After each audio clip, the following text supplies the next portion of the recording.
Well, outside of some things you can't do, like nobody synthesized smallpox yet. They did polio, but there are some things that are criminal, all right?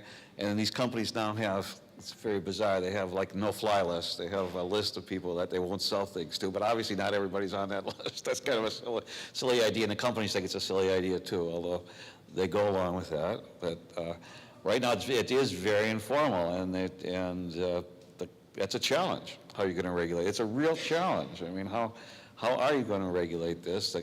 The companies insist, and mostly it's companies. Most of the people in this are private companies. So we don't have any good history of regulating private companies at all for anything.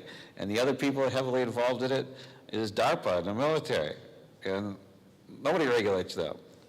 So the answer is nobody knows that, and I think the only possibility is to keep all of this as open as possible. Have international scientific communities who you can be pretty sure someone of good faith knows what's going on and will blow the whistle at some point if he thinks the public is in danger.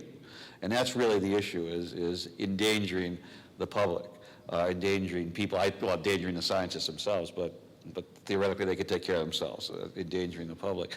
And I just don't think there's any other, even though that doesn't sound right, that I don't think there's any other way out of this.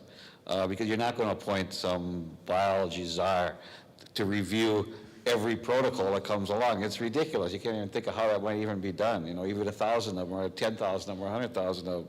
So I think we have created a situation, our science and technology have created a situation where the scientists have to regulate themselves. And the only way we can be confident they're doing it is if they do everything, that there are no secrets, if they do everything in the public. And they're not doing that, so how do we get them to do that is the challenge. And I think that's Steve was saying that. That's one of his challenges of his art, is to get the public to insist that something like this happen. Yeah, that just reliance on everybody's good faith is not good enough anymore. Well, I guess that's it for us. Thank you so much for coming, and let's have a round of applause for the panel.